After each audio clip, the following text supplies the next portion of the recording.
Você já parou para pensar qual é o alien mais poderoso do Ben 10? Não existe uma resposta definitiva, mas há algumas possibilidades que nós podemos analisar.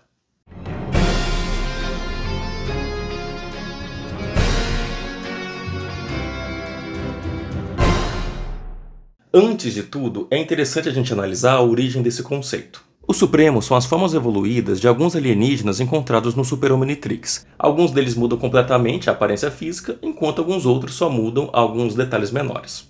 A função evolutiva foi um recurso do Super Omnitrix adicionado pelo Albedo, depois que ele tentou roubar o projeto do Azimuth. Essa função coloca o DNA do alienígena em uma determinada simulação, fazendo ele sofrer o pior cenário possível em milhões de anos teóricos, dessa forma evoluindo o alienígena. Esses aliens apareceram em Supremacia Alienígena, quando Ben pegou o Super Omnitrix para si, e também em Omniverso, quando o Albedo recriou o relógio e acessou outras formas supremas.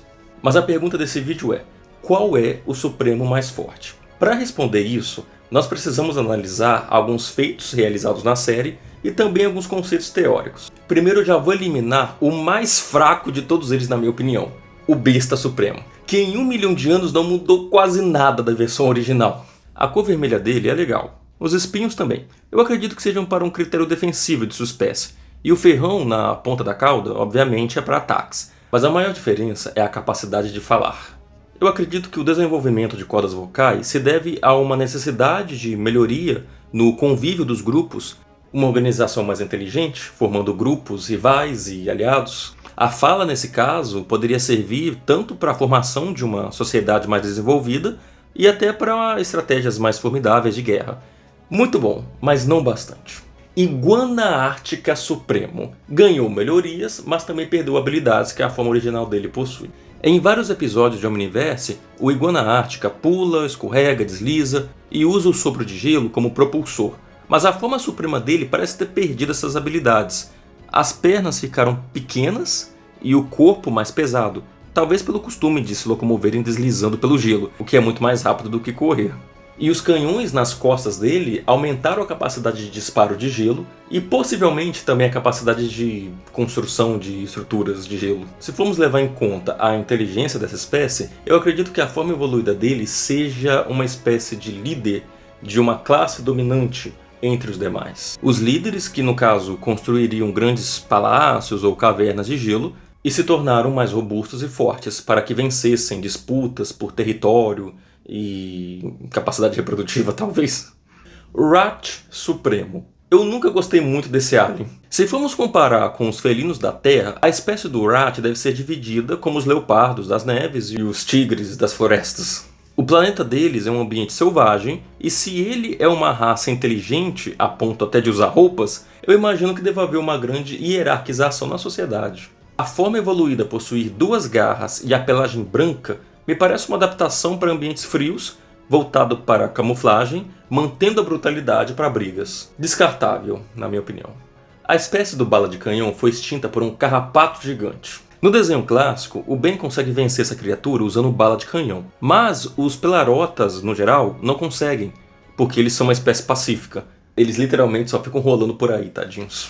A forma evoluída dele ter a pele e a carapaça composta por metal mostra como eles precisaram se tornar mais indestrutíveis, onde um único indivíduo conseguiria destruir aquele carrapato gigante e outros tipos de bizarrices que tentassem exterminar a sua raça. Honestamente, eu não consigo pensar em uma evolução diferente para o bala de canhão. Ele se tornou mais resistente e com uma capacidade destrutiva maior. Já a evolução do macaco-aranha para um gorila com patas de aranha é o que faz jus ao nome. Mas a aparência dele em Omniverse me parece mais condizente com o que aconteceria em uma evolução real. No caso, ele manteve a habilidade de disparar teias de aranha e as características de um macaco, como agilidade, acrobacia e também uma enorme força, agora por 6 braços, o que o torna mais formidável em combate. As patas de aranha, apesar de serem úteis, me parecem que impediam ele de usar as habilidades de macaco, mas também é como se ele tivesse trocado 6 por meia dúzia. Agora, uma aparência que mudou de uma forma para outra é a do Fogo-Fato Supremo, que agora ele tem a aparência de uma árvore. Eu lembro de alguns episódios que mostram o Fogo-Fato ter uma grande força física para combate, o que com certeza aumentou nessa versão suprema dele. O corpo ser formado por madeira petrificada lhe garante uma enorme resistência, mantendo a habilidade de se esticar só que dessa vez como madeira e não como planta. E eu acho que é uma velocidade e distância muito menor que a forma original. Mas, em compensação, agora ele pode disparar esferas explosivas, causar grandes explosões e o fogo é mais intenso e quente.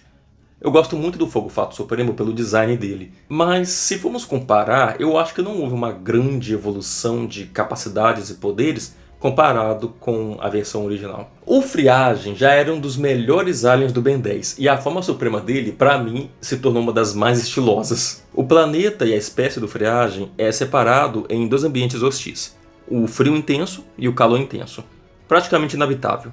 Na série é explicado em um episódio que o Friagem se alimenta de plasma solar. Eu imagino que conforme os milhões de anos teóricos, o consumo da energia quente do plasma fez com que o corpo dele se tornasse incapaz de mudar suas habilidades para uma mescla de gelo e fogo, sendo que o fogo congela instantaneamente ao atingir o alvo. E ele também pode usar sua criocinese de formas mais diversificadas, como fazer nevar ao seu redor, criar barreiras e estruturas de gelo, congelar a partir da sua intangibilidade e respirar embaixo d'água. Provavelmente, o Friagem Supremo adquiriu essas habilidades para se livrar do seu predador natural, pois assim ele poderia se alimentar do calor emitido pelo corpo do predador, assim podendo contra-atacar e se defender. Apesar de todas essas coisas legais, eu considero o Friagem Supremo igual ao Fogo Fato Supremo. Um excelente design, mas com poucas melhorias comparado com a versão original. O que nós não podemos dizer sobre o Eco Supremo. Esse com certeza é o alien mais estiloso do Ben 10. O Eco normal tem a habilidade de se multiplicar usando a energia do Omnitrix, o que limita essa habilidade. A evolução dele passa uma multiplicação para os discos, ao invés do corpo, o que significa uma enorme economia de energia para o funcionamento dele. Na forma suprema, o Eco pode fazer ataques sonoros mais potentes, pode usar seus discos para criar campos de força e perseguir oponentes em longas distâncias, criar barreiras de som e voar em alta velocidade. Sem dúvidas, o Eco Supremo é um dos aliens mais poderosos do Ben 10. O fato dele ter vencido o Kevin Supremo já é uma prova disso. Mas em contrapartida, eu também acho que ele tem muitas fraquezas. Pelo corpo dele ser composto de metal, isso o torna vulnerável à eletricidade e ao magnetismo, o que foi mostrado na série. Então por isso, ele não avança aqui na lista. Agora é briga de cachorro grande. Quando eu vi o Enormossauro Supremo pela primeira vez, eu me perguntei o que diabos aconteceu para que ele desenvolvesse canhões nas mãos? E a resposta é muito simples: sobrevivência. A espécie dos Vaxasaurianos possui um predador formidável, os Tiranópodes, que são enormes e prendem as suas presas em casulos. Eu imagino que a forma evoluída dele teve que desenvolver habilidades para lidar diretamente com esse predador. O casco em suas costas, de certo, é para impedir que a mordida o mate. Os espinhos serviriam para rasgar o casulo, e a cor verde poderia servir para se camuflar em ambientes florestais, por exemplo. E os mísseis seriam usados para afastar a fera a longa distância. Mas é claro que ele também poderia vencer o bicho na porrada. O Enormossauro Supremo, para mim, é o terceiro alien mais forte dessa lista. Isso por conta dos atributos físicos dele. Se formos imaginar uma luta entre ele e o Eco Supremo, eu acho que ele venceria. Primeiro pela grande resistência dele aos ataques sonoros e também pelos disparos dos mísseis, que eu não acho que o Eco Supremo conseguiria se defender. Porém, ele também tem uma grande fraqueza, que são as placas metálicas, o que poderia para conduzir uma alta carga de eletricidade a ponto de matá-lo. O que aconteceu na série com o Ben usando o feedback. Em segundo lugar, eu vou colocar o meu Supremo favorito, que eu também devo ser o único a pensar assim. Gigante Supremo, por razões óbvias. A espécie do gigante tem uma das mitologias mais legais, na minha opinião. Eles nascem em tempestades cósmicas e vivem nas bordas das galáxias silenciosamente. O gigante normal já tem habilidades que eu acho inacreditáveis para o tamanho dele. No caso, a forma suprema tem o dobro de altura, mas também aumentou a velocidade dele, podendo correr, saltar e girar em torno de si, e ele também consegue manipular melhor a energia cósmica, como disparar raios mais potentes e formar discos de energia. A evolução do gigante se deve ao fato dele ter que lutar contra criaturas maiores que atacam eles nas bordas das galáxias. No entanto, o que poucas pessoas sabem é que a espécie do gigante tem sim um predador, que no caso é uma bactéria alienígena. Fora que qualquer coisinha pequena que entrasse pelo ouvido dele seria capaz de derrubá-lo. Isso me faz pensar que mesmo a forma evoluída dele não seria capaz de derrotar o próprio predador, já que ele se tornou maior ainda. Por isso eu vou deixar ele em segundo lugar. E em primeiro lugar, contra todas as expectativas, eu vou colocar o Gravataque Supremo como o alien supremo mais poderoso mostrado na série. É claro que na prática seria necessário que ele tivesse total domínio de suas habilidades para que ele vencesse oponentes que também usam fenômenos como ataque, como o Eco Supremo usando o som e o Gigante usando a energia cósmica.